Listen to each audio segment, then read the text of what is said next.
Okay, now the topic of discussion is aortic stenosis, right? From word it is clear. What is aortic stenosis? It is narrowing of what our aortic valve. Now in this schematic diagram, what is this? This is atrium. These are atrium. These are ventricles, right? Okay. Now here in ventricles, we have got what we have got right here. We have got pulmonary valve. We have got aortic valve right here. Now this aortic stenosis is a condition in which there is narrowing of our this aortic valve. Right now, because of narrowing in aortic valve, okay, let's talk about normal condition initially. The normal condition is that from these ventricle, from each of the ventricle, 80 ml of the blood is ejected through these valves, right? 80 ml of the blood is ejected through the valves. Now since there is narrowing of the valve, what will happen? The time taken to carry these 80 ml of blood will increase, right? It will increase. Now that means the aortic stenosis, it will take extra time. That means it will take extra time. That means the aortic valve, which was closing earlier in normal condition, now will have delay closure. It will have delay closure. Now I would like to correlate these things with what our heart sound. What is our S2 sound? It is the sound because of closure of aortic and pulmonary valve. We represent it as A2P2. Why? Because aortic valve, what does happen? Aortic valve closes earlier, right? Aortic valve closes earlier than pulmonary valve, and the time duration is about how many? 30 milliseconds. How many? 30 milliseconds. Okay. Now, because of what? Because of aortic valve narrowing, what will happen? This aortic valve will now it will take larger time to close. It will take larger time to close. That means there is delay closure. That means it will come nearer now. It will come nearer. As it will come nearer, now what has happened to this gap? It has become less than 30 milliseconds. That means, what was this gap called? This gap was, what is this gap called? This gap was called our physiological splitting, right? Physiological splitting. And now this physiological splitting has become what? It has become narrower, right? It has become narrower. That means narrow split. That means split is less than 30 milliseconds. So that's the point. Okay. Now, okay, we talked about what? We talked about it will take extra time. We talked about delayed closure, right? We talked about narrow split, right? Narrow split. Okay, narrow split. Now there will be a different condition. For example, now slowly and gradually the condition is not treated. That means the valve which was narrowed, right, now it will be narrower further. That means it will get stenosis further more. Now as it will be severe, this delay point, physiological split point, right? Physiological split, this will get narrower, right? It will come closer. That means it will come further closer. Now there will be such condition in which this will come and it will overlap with our this P2. Right, it will come and overlap with the closure of pulmonary valve. Now in this condition, what will happen? This condition is called single S2. What it is called? It is called single S2, right? Single S2. Now there can be certain condition also in which these AV valve will close later than this pulmonary valve. At the time it is called what? It is called reverse split. What it is called? It is called reverse split, right? Reverse split S2, and it is also called paradoxical split S2. Now, okay, we talked about the condition. Initially there can be narrow split. If the condition worse, it will be the condition. If it gets bad, then there will be the condition of single S2. There can be also the condition of reverse split also. Now what are the cause of these atrial stenosis? Now there are different causes, right? Different causes depending upon the age group. For example, the first one condition we can say it is bicuspid aortic valve, right? It is infantile presentation. In infantile we see this condition. In the case of children, we find the main cause is rheumatoid heart disease. Similarly in adult, right, it is not seen in younger adult. That means the age group till 65, but the adult greater than 65, that means in elderly individual, right? In elderly individual, it is seen, right? It is seen because of senile calcification. So it has bimodal distribution of age, right? Bimodal distribution of age of presentation. That means in children and in adult. Okay. Now talking about clinical feature, how are the patient presented? Now there is one mnemonics that is SAD. That means syncope. The person presents with syncope. The person presents with angina, and another is the person presents with dyspnea. Now syncope, why? Why? Because of what? Decrease in cardiac output. As you have already said, there is narrowing of aortic valve. That's why angina. Why? Because of what? Obstruction. Why obstruction? Because of left ventricular hypertrophy. Why left ventricular hypertrophy? Yes, we have already said what? The large amount of force is required to push the blood through this narrow opening. So there can be what? There can be increase in what? The increase in what? The mass of this left ventricle, right? Left ventricle. That's why there is angina. Why? Because of obstruction. Because of what? Hypertrophy of left ventricles. Hypertrophy of left ventricles. Okay, now as there will be hypertrophy of left ventricle, the demand will increase, but the supply is the same as normal. So there is increase in oxygen demand in heart because of large mass present in ventricles, but the supply is normal. So mismatch between demand and supply. Demand is increased, but the supply is normal. So this condition is called what? Subendocardial ischemia, and that is our angina. So another condition is dyspnea. Why dyspnea?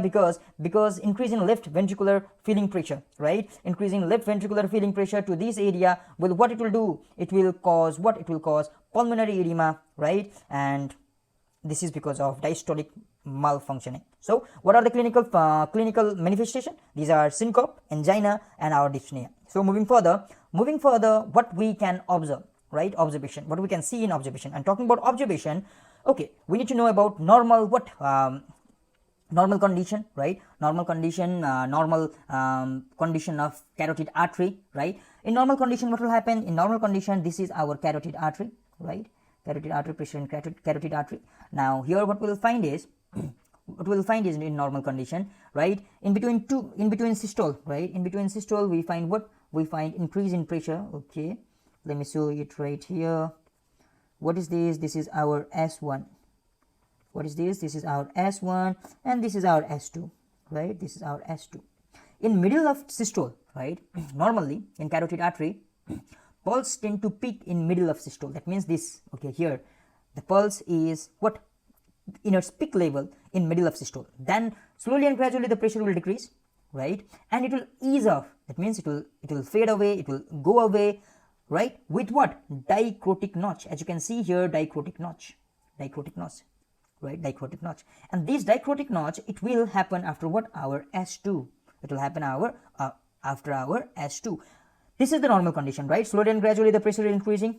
In the middle of systole, it will get its peak, and then slowly and gradually it will get decreased, and it will what? It will ease off at the point of dicrotic notch, and this dicrotic notch is present just after S2. Just after S2. In valvular aortic stenosis, right? Now in valvular aortic stenosis, what will happen is that because of outlet obstruction, this pressure, which was tend to increase in midpoint, will take time to get its peak point, right? As you can see here, the pressure is getting peak, not in the midpoint, right? Not in the midpoint, but somewhere else, right? That means the time taken to get peak of pulse is delayed, right? Delayed. And because of which there will be smaller dicrotic notch, right? There will be smaller dicrotic notch, or we can say there is the dicrotic notch is not present also. Now this slow rising of pressure, it is called pulsus tardus et, okay, pulsus parvus et tardus. It is called what? Pulsus parvus et tardus. This slow rise of pressure, it is called this. Now since there is hypertrophy of left ventricle, the heart is bigger in this condition, right? The heart is bigger, so we are able to hear double apical impulse. That means the peak, the apical impulse is heard at two positions, in 5th and 6th intercostal spaces. And the apex beat is so forceful. Here the apex beat is so forceful. Okay, let's move toward this condition. Yes, we already said. Now here what we'll see pulsus tardus et parvus. It is also called anacrotic pulse. Why anacrotic pulse? Because here we have said that that dicrotic notch, which is heard normally, is not heard or is minimal in its nature, so it is called anacrotic pulse also. Normally the carotid artery pulse tends to peak in middle of systole. Yes, we already said in middle of systole pressure tend to ease off with dicrotic notch. Yes, right here in dicrotic notch present just after S2. We discussed about that thing. In valvular aortic stenosis, due to what? Outlet obstruction, pressure takes time to take its peak. So so there is what? Smaller dicrotic notch or no dicrotic notch at all. So it is called anacrotic pulse also. This slow rise in pulse is called pulsus tardus et parvus, right? pulses start as 8 parvas, which is this term, and this anacrotic pulse, it is because of no or minimal presence of dicrotic notch. Okay, now yes, we have already said because of what, heart being relatively bigger because of hypertrophy, right? There are how many double apical impulse in 5th and 6th intercostal spaces. Okay, the heart having apex beat, that is apex beat is very forceful because of hypertrophy. S2 is narrower or single, it can be narrower, single or paradoxical, first, second and third condition as the severity progresses. As we have already said, the difference between what A2 and P2 is our what, the physiological what split. Now S4 is also hard, right? Why S4 is hard? Because of what, because of left ventricular hypertrophy. As we have already said, there will be also what, left atrial hypertrophy, right? Left atrial hypertrophy, and we know S4 sound is hard because of atrial kick, right? Because of excessive force because of atrium. So because of left ventricular hypertrophy, there can be the condition of left atrial hypertrophy also, that will result in atrial kick, and that will cause S4, production of S4. On auscultation, what we will find? We will find murmur also, right? But the murmur right here is of different nature. How it is? It is, okay, let me show you what is this. This is our S1, S2 and again S1. Here the murmur is of different nature. And how is the nature of murmur, right? The murmur, initially there is increase, what, increase in intensity, right? Increase in intensity, as you can see right here, increase in intensity, but after that there will be slight decrease in intensity, right? So we can say that increase and decrease of spike or intensity is not constant of this murmur. Initially there is increase and then there will be decrease, right? It is also called ejection systolic murmur, and in some book it is mentioned as crescendo and decrescendo murmur.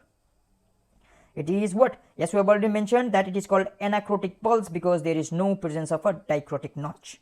Okay, how we are going to identify this condition? Because identification of choice, it is because of transthoracic echocardiogram, and along with that we can do coronary angiography also. Why we need to do coronary angiography? To find out the coexistence of atherosclerotic lesion, right? Triple and also triple vessel disease in geriatric population, that means greater than 65 years of age. Now how we are going to treat this individual? The treatment is what, one is symptomatic and another is asymptomatic. In asymptomatic condition we do nothing but we wait and watch till there is what, symptomatic condition is seen, right? We are not able to treat the patient in asymptomatic condition. But in the case of symptomatic condition, what we will do is we can do transcatheteric aortic valve replacement. That means we can replace our aortic valve, that is AVR, aortic valve replacement, right? Along with it we can also do what, coronary artery bypass grafting, that is CABZ, coronary artery bypass grafting, right? Okay, and in pediatric individual what we can do is we can do balloon valvotomy. Pediatric individual, these are what, these are for adult. Now there are some important terms that we need to know. The important terms are what, if there is the condition of aortic stenosis, then the one most important thing that helps to diagnose aortic stenosis is this term. What is this? Carotid thrill. Carotid thrill, if there is mentioning of carotid thrill, then that portion is what, presented with what, our aortic stenosis. But if there is dancing carotids, then it is aortic regurgitation.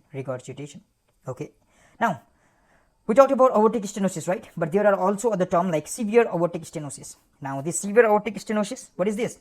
Now here, now this is the aortic stenosis is called severe when there is what, narrowing of aortic valve, what, less than of 1 centimeter. If the aortic valve will get lesser than of 1 centimeter, then it is called severe aortic stenosis. Along with it, the transvalvular gradient, that means the pressure difference between left ventricle and aorta, it should be what, it should be greater than how much? It should be greater than 40 mmHg, right? Similarly, ejection velocity, as we know, as the diameter of circle decreases, the ejection what, velocity increases, right? A1 V1 is constant, right? So if area decreases, the velocity increases. So here the ejection velocity is what, greater than 4 meter per second, right? The normal ejection velocity is what, 1 meter per second. So the severe aortic stenosis is a condition in which the ejection velocity is greater than 4 meter per second. Transvalvular gradient, the difference between left ventricular pressure and aortic pressure is greater than 40 mm of Hg. So here the severe condition can be memorized as the 4, right? Everything is in 4 range. I mean in 4. Talking about super severe aortic stenosis. In super severe, the transvalvular gradient is greater than 55 and ejection velocity is greater than 5.5 meter per second. That means the super severe can be memorized with number 5, right? 5. So this was all for what? This was all for our aortic stenosis. So with it,